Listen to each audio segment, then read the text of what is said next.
मेरे दिमाग में बार बार एक प्रश्न आ रहा था कि जैसे कि आप जिक्र कर रहे थे कि काली माता को बांध दिया, भैरव बाबा को बांध दिया, तो ये संभव है क्या कि इन शक्तियों को, इन देवीय शक्तियों को कोई प्रेत बांध सके या कोई तांत्रिक बांध सके? मान लो आज काली माता को बांधे पूरी धरती फट जाएगी। जी। महादेव को बंधन कर दिया तो पूरा विनाश है। क्या मंत्रों का अशुद्ध उच्चारण हानिकारक हो सकता है? बहुत हो सकता है, अच्छा। बहुत ज्यादा हो सकता है। आपके पितर मलिन हो सकते हैं, आपका देवता मलिन हो सकता है, आपकी ऊर्जा खत्म हो सकती है, नेगेटिव एनर्जी आपके पास प्रभाव पड़ सकती है। आपको बता दो, मेरे साथ ऐसे ही चीजें हुई हैं कि मेरे को प्रेतों ने पकड़ने की कोशिश करी और मैं प्रेतों से लड़ लेता उस टाइम पे। ये आप साधना के बाद की बात कर रहे हैं, जब आपने साधना शुरू कर दी थी साधना। अब धाम में कई बच्चों ने मेरे को देखा कि मेरे को सवारी आती थी, बट मैं सवारी से कभी काम लेना नहीं चाहता। मैं बिना सवारी के काम, और हमारे जो भैया है उन्होंने भी सिखाया सवारी कभी मत खिलाओ। सेवा मीन्स होता है कि आप जिस स्थान पे जा रहे हो वहाँ पे साफ सफाई करना, वहाँ की जनता को संभालना, वहाँ पे साफ सफाई रखना, लोगों की भीड़ को संभालना, अपने गुरु की सेवा में लगे रहना। मैंने 5 साल, और इसके अलावा मैंने हरिद्वार में भी काफी सेवा करी, मैंने उज्जैन में भी जाके सेवा करी है, मैंने उज्जैन में भी काफी सारी साधनाएं वहाँ पे भी। गुरुजी, जैसे कि आपने बीच में एक लाइन बोली थी कि कुछ मंत्र ऐसे होते हैं जिन्हें हमें गुप्त रखना पड़ता है, उसका कारण क्या है? मतलब मंत्र चोरी हो सकते हैं या किसी से छुपाना होता है? मंत्र छुपाने का रीजन यही है कि आप जिस मंत्र से प्रेत को काट रहे हो जी, या जिस मंत्र से आप देवता को भोग दे रहे हो, आप किसी तांत्रिक की क्रिया को काट रहे हो सकता है कि वो मंत्र उस तांत्रिक के पास, उस तांत्रिक की उस मंत्र को काटने की कोशिश करे। ओम नमः शिवाय ओम का ये मैंने मंत्र किया, इसको आप जपो ना, आपको भगवान को पाना है, नाम जप करना, तो वो जप कर लो। अब मैं सोचूं मैं पर्सनल मंत्र देता तो वो थोड़ा सा हम छुपा में अपने कुनमियों को बर्बाद कर देते, अपनी 7 पीढ़ी को बर्बाद कर देते, पितरों को दोष लग जाता है, प्रेत योनि मिलती, बहुत सारे नुकसान होते हैं जब आप किसी पे मंत्र गलत तरीके चलाते हो। आपका जब प्रेत चोरी नहीं कर सकता, प्रोटेक्शन लग जाती है। बिना संकल्प में जब करते तो प्रेत आपका जब खा सकता है, क्या इंद्र उस जब का फल लेके जा सकता है। ये शक्तियां मतलब आपको बिल्कुल सामने खुली आंखों से आभास होता है या कोई सूक्ष्म रूप? नहीं, सूक्ष्म रूप में देखा है। 6 फुट 3 इंची हाइट थी सब तरह की, मतलब बच्चा सा लग रहा था उनके आगे, बहुत सुंदर। मतलब मैं अभी मुझे मना कर रही कि रूप मत बता मेरा। दोस्तों, आज का यह क्षण, यह संवाद कोई साधारण बातचीत नहीं है, यह एक यात्रा है, बाहर से भीतर की, शब्दों से मौन की और मन से आत्मा की। और कुछ यात्राएं रास्तों पर नहीं, भीतर उतरकर तय की जाती हैं। आज हम उसी यात्रा की शुरुआत कर रहे हैं, एक ऐसी यात्रा जो शब्दों से नहीं, ऊर्जा से चलती है, जहां बाहरी आंखें बंद होती हैं और अंतरात्मा के नेत्र खुलते हैं। हम तंत्र, मंत्र और साधना की उस रहस्यमयी लेकिन पवित्र धारा में प्रवेश करने जा रहे हैं, जिसे समझना आसान नहीं, लेकिन उसे महसूस करना जीवन बदल देता है। आज सौभाग्य है हमारा कि हमारे साथ है एक ऐसे ही महान साधक, महान गुरुजी, जिनका जीवन स्वयं एक साधना है, जिनका मौन ही मंत्र है और जिनकी उपस्थिति ही चेतना को जागृत कर देती है। तो आइए आज की बातचीत शुरू करते हैं। नमस्कार गुरुजी, जय श्री राम। जय श्री राम, हर हर महादेव। कैसे हैं आप सभी लोग?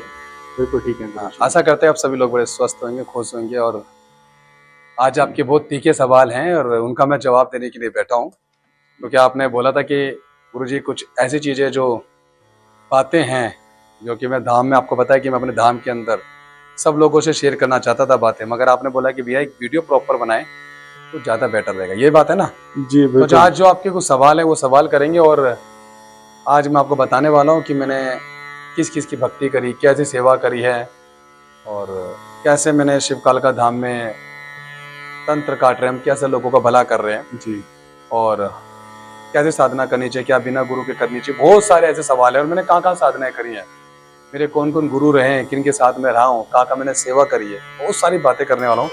मगर सबसे पहले मैं चाहूँगा कि आपके जो तीखे सवाल है उन पर आप पूछें और मैं पूरी कोशिश करूँगा मैं उनका जवाब दे पाऊँ। बिल्कुल गुरुजी। जी, बोल गणपति महाराज की जय हो, बोल शिव काल का धाम की जय, बोलो परम पूज्य गुरु मैया की जय, बोलो परम पूज्य गुरुदेव की जय, हर हर महादेव।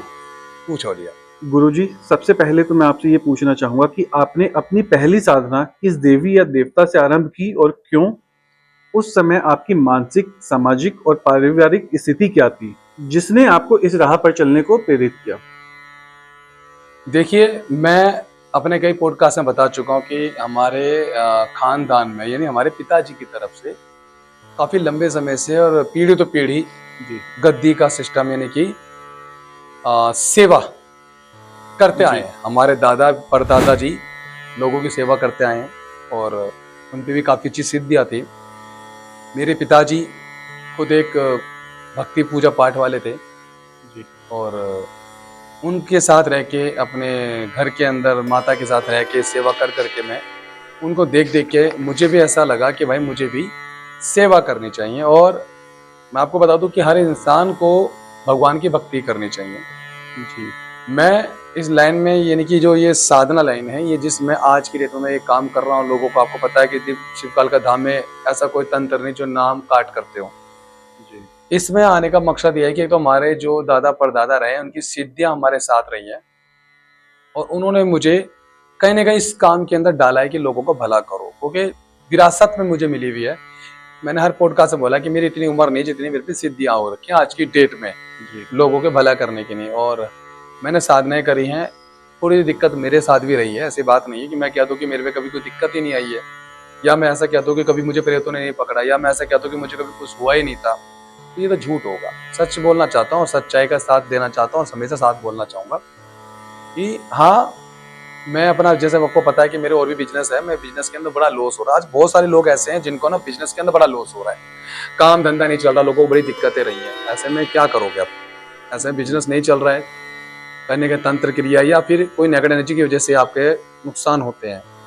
ऐसे मुझे भी कुछ हुआ तो हमारे जो पिताजी थे उनके ऊपर देवता भी खेलते थे मेरे पिताजी के ऊपर। तो उनसे जब मेरी बात हुई तो उन्होंने खुद ही मेरे देवता जो मेरे पिताजी पे आते थे उन्होंने ये बताया था कि बेटा आपके दादा परदादा गद्दी लगाते हैं, आपको लगानी पड़ेगी। तो हमने बोला जी हम कहाँ से लगाएंगे, हम मंत्र का तो माँ भी नहीं जानते और हम कैसे सेवा करेंगे और हमें क्या नॉलेज है। कह रहे वो अपना आप समय आने पे सही राह दिख जाएगी। जी। तो ऐसे में मैं काफी लंबे समय से जप करा है मैंने, और मैं आपको बता दूं मैंने काफी लंबा समय तक जप करा है। जप करने से मुझे काफी कुछ सीखने को मिला। और जप करा कैसे, अब ये कह लो कि मेरे पिताजी पे कोई शक्ति खेल रही है और वो मेरे को मंत्र देके जा रहे, तो कहने का वो मेरे गुरु रहे हैं। सबसे पहले मेरे पिताजी, मेरी माता, उन्होंने मुझे मंत्र दिए, सिद्ध कही भाई इस तरह जप कर। उसके बाद हमारे कुल देवता का भी स्थान है। मैंने हमेशा हर किसी को कहा अपने कुल देवी देवता को ज्यादा ज्यादा पूछो। तो अपने कुल देवता के स्थान पे गया था, वहां पे भी हमारे जो दादा परदादा के साथ के रहे हैं, मतलब खानदानी जो गद्दी लगाता है, वहां मैं उनसे मिला।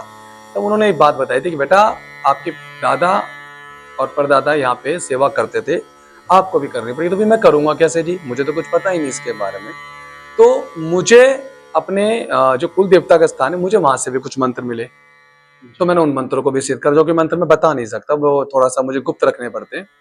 मैंने वो मंत्र सिद्ध करे। उसके बाद मैंने वहां भी सेवा करी, कुछ साल तक मैंने वहां सेवा करी है। फिर मैं हरिद्वार भी गया हूँ, मैंने वहां भी सेवा करी है जी। उसके बाद दिल्ली की कालका माता, मैंने वहां भी सेवा करी है। वहां भी जाके मैं लोगों की सेवा करने लग जाता था, वहां पे भी माता के पास जाता था। मैंने गुरुद्वारों में भी सेवा करी है।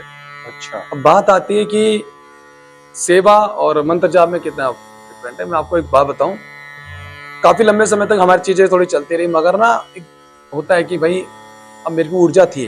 जी। आपको बता दो मेरे साथ ऐसी चीजें हुई हैं कि मेरे को प्रेतों ने पकड़ने की कोशिश करी और मैं प्रेतों से लड़ लेता उस टाइम पे भी। ये आप साधना के बाद की बात कर रहे हैं, जब आपने साधना शुरू कर दी थी साधनाएं, क्योंकि मेरे को मंत्र तो मेरे पिताजी के बाद देवता आके तो मुझे दे गए थे, जी। है ना। खानदानी मंत्र चलता है, तो दादा आ गए मेरे पिताजी, उन्होंने मंत्र दिया, जी। या उनपे जो देवता अन्य कोई आए उन्होंने मंत्र दिया। जी। तो वो मैंने जप करा उनका, उन्होंने बता दिया भाई ऐसा ऐसा करके जप करना है आपको, जी। क्योंकि तेरे पास सिद्धि जो है वो सारी आपके पास आ जाएंगी। उसके बाद मैंने काफी सेवा करी, तो मैंने सूक्ष्म रूप से प्रेतों को देखा है, मैंने नेगेटिव एनर्जी को देखा है, फील करा है। उसके बाद मेरा मन ऐसा हो गया कि यार मुझे सेवा करनी। फिर हमारे एक गुरु भैया जी रहे हैं, हमारे गुरु भैया जी, जिनके बाद भी मैंने सेवा करी है। उनका धाम है, काफी अच्छा नाम है, उनके बाद भी मैंने सेवा करी है। और जब मैं उनके पास गया था तो मैंने उनसे यही बात करी थी कि भैया जी हम गद्दी वाले हैं और हमारे खानदान में गद्दी लगाते हुए आए हैं और मेरे घर में सेवा खेलते, मेरे पे सवारी आती है। तो आपको बता दूं, आप धाम में कई बच्चों ने मेरे को देखा कि मेरे को सवारी आती है, बट मैं सवारी से कभी काम लेना नहीं चाहता, मैं बिना सवारी के काम। और हमारे जो भैया हैं उन्होंने भी सिखाई सवारी कभी मत खिलाओ। तो जब मेरी उनसे बात हुई तो उन्होंने मुझसे बोला कि अभी समय नहीं है आपका, अभी आप लंबे समय तक जप करो। हाँ आपकी सिद्धियां हैं, आपके खानदानी सिद्धियां आपके पास है, अभी आप और ट्रेन करो अपना आप को और मजबूत करो, लंबे समय तक जप करो। मैंने वहां भी जप करा, बैठ के सेवा करी। सेवा मीन्स क्या होता है, लोगों को लगता है कि सेवा मीन्स होता है कि बस मंत्र जाप करें, नहीं। सेवा मीन्स होता है कि आप जिस स्थान पे जा रहे हो वहां पे साफ सफाई करना, वहाँ की जनता को संभालना, वहां पे साफ सफाई रखना, लोगों की भीड़ को संभालना, अपने गुरु की सेवा में लगे रहना। मैंने 5 साल सेवा इस तरीके से करी है। 5 साल मैंने वहां पे भी सेवा करी अपने गुरु भैया के पास, और इसके अलावा मैंने हरिद्वार में भी काफी सेवा करी, मैंने उज्जैन में भी जाके सेवा करी है, मैंने उज्जैन में भी काफी सारी साधनाएं वहां पे भी करी। मैं नाम किसी का तो लूंगा नहीं, अगर नाम लूंगा तो सब कहेंगे मेरा भी नाम लो, मेरा भी नाम लो, और मैं गुप्त रखना चाहूंगा। और उनसे काफी चीज सीखने को मिला है, जैसे कि उन्होंने बताया कि भाई इस तरीके से करो, इस तरीके से करो। उनके सानिध्य में रह के मैंने खुद भाई सेवा करी, मगर साधनाएं मैं पीछे से करता आया हूँ। मैं उनके पास जब जुड़ा था उस टाइम तक मेरे पास आदि सिद्धि थी, और जब मैं पहले से करता आ रहा था, फिर मैं वहां पे भी गया तो वहां पे उस जाप को चलाने का तरीका और अच्छे से पता लग चुका था कि भाई किस तरीके से आपको जप चलाना है। और मैंने वहां सेवा करी है, लोगों का देखा है मैंने वहां पे प्रेत कैसे आते थे, तो कहीं ना कहीं कह दो ना कि एक तरीके डर निकालना, तो मेरा वहां पे डर निकला इन चीजों को लेके। मैंने वहां पे भी सेवा करी है, काफी लोग मुझे जानते हैं वहां पे, और मैंने लंबे समय तक सेवा करी, और हम जाते भी रहते हैं उससे। जी तो गुरुजी, जैसे कि आपने बीच में एक लाइन बोली थी कि कुछ मंत्र ऐसे होते हैं जिन्हें हमें गुप्त रखना पड़ता है, उसका कारण क्या है? मतलब मंत्र चोरी हो सकते हैं या किसी से छुपाना होता है? देखिए, आपको आपके देवता ने वो मंत्र दिया है, यानी आपके दादा ने दिया वो मंत्र, दादा से पहले मंत्र चलाते आए, मेरी पीढ़ी तो पीढ़ी वो मंत्र चलता आया है ना जी। वही मंत्र मेरे दादा ने मेरे पिताजी के पर आके मुझे दिया, या मेरे पिताजी को पता था वो मंत्र मुझे मिल गया। तो वो मंत्र करोड़ों में सिद्ध जप करा गया है, करोड़ों में, और उस मंत्र की काट नहीं है। तो मैंने उस मंत्र को सिद्ध करा, और मुझे ज्यादा लंबे समय तक जप भी नहीं करना पड़ा, क्योंकि जेनेटिक के पीछे सिद्ध होके आया, मैं उनके कुल में का बच्चा रहा हूँ, मैं इनको, तो वो मंत्र भी मैंने सिद्ध कर रखा। मंत्र छुपाने का रीजन यही है कि आप जिस मंत्र से प्रेत को काट रहे हो जी, या जिस मंत्र से आप देवता को भोग दे रहे हो जी, आप किसी तांत्र की क्रिया को काट रहे हो सकता है कि वो मंत्र उस तांत्रिक के पास, उस तांत्रिक की उस मंत्र को काटने की कोशिश करे। और गुरु मंत्र हमेशा छुपा के रखा जाता है, ना कि जगत में बताया जाता है।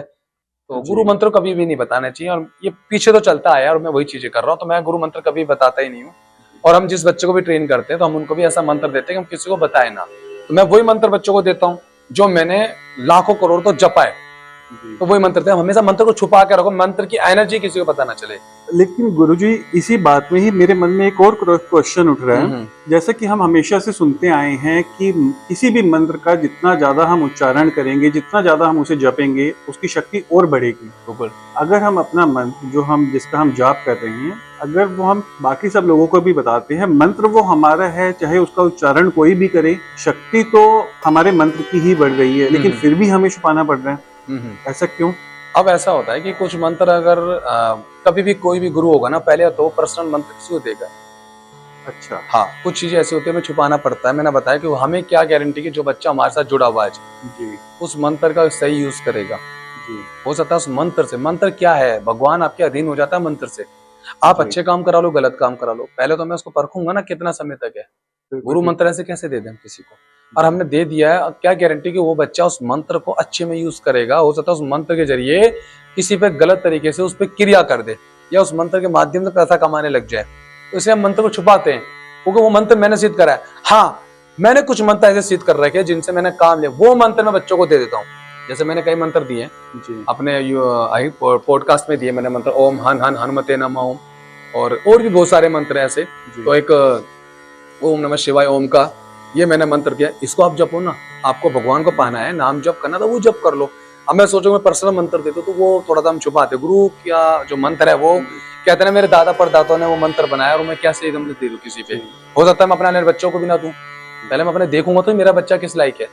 तो कहता ना गुरु का मंत्र ना किसी को बताया नहीं जाता, देना भी नहीं चाहिए जल्दी से। और हम किसी को देंगे तो हम बहुत पहले उसको साजेंगे, देखेंगे किस तरीके से वो काम कर रहा है, योग्य है या नहीं, उस मंत्र का गलत यूज तो नहीं कर ले। हाँ, कोई भी आप मैंने किसी को मंत्र दे दिया, मैं एक चीज आपको बता दूं, मैंने किसी को हमेशा का मंत्र का जप करने को दे दिया अपने मुख से, अगर वो जप अच्छे तरह से करेगा, वो मंत्र उसको 70% चार्ज होकर मिला हुआ है, जो मेरी वाणी से लेके गया है वो चार्ज, उसको अनुभव बहुत जल्दी हो जाएगा। ये तो गुरुजी, क्या ये संभव है कि एक ही मंत्र के उच्चारण से हम अच्छे काम भी करा सकते हैं और उसी मंत्र के उच्चारण से हम गलत काम भी करा सकते हैं? बिल्कुल करा सकते हैं। मैंने क्या बताया कि भगवान आपके अधीन है, आप गलत करवा लो, अच्छा करवा लो। लोग 99% तो गलत ही करवा रहे हैं, अच्छा कौन करना चाहता है? अच्छे में पैसा नहीं है, बुरे में पैसा बहुत ज्यादा है। तो लोग गलत तो करवा रहे थे, बाद में अपने कुनमियों को बर्बाद कर देते, अपनी 7 पीढ़ी को बर्बाद कर देते, पितरों को दोष लग जाता है, प्रेत योनि मिलती, बहुत सारे नुकसान होते हैं जब आप किसी पे मंत्र गलत तरीके चलाते हो। जी जी। गुरुजी, आज के पॉडकास्ट की यह आध्यात्मिक यात्रा काफ़ी लंबी रही और बेहद गहन भी। समय की सीमाओं को ध्यान में रखते हुए आज इसे यही विराम देंगे, पर जल्द ही लौटेंगे श्रृंखला के अगले भाग में आपके अमूल्य वचनों के साथ। आपको सभी को, और जैसे मैंने बताया इस तरीके से आप फॉलो करना और इस वीडियो को प्यार देना। जैसे एक पॉडकास्ट को आप लोगों ने प्यार दिया, इस वीडियो को ज़्यादातर शेयर करना। और आपका तहे दिल से धन्यवाद जिसने ये सवाल मेरे सामने बैठ के आपने करा है। दिनेश जी, आपको तहे दिल से धन्यवाद। माँ जगदम्बा महादेव आप पे कृपा बरसाए, आपके हर कार्य को बनाए। और इस बच्चे ने इस वीडियो के लिए बहुत मेहनत करी है भाई, इस बच्चे को भी सपोर्ट करो। और इनका एक यूट्यूब चैनल आने वाला है, उसकी वीडियो का जल्दी से लिंक इसमें डाल देंगे। इनको भी सपोर्ट करना, नया चैनल बनाने जा रहे हैं तो इनको भी सपोर्ट करना। इसमें मेरी सारी वीडियो, कई वीडियो इनके चैनल पर मिलने वाली है, इस चैनल को भी सपोर्ट करना। हर हर महादेव।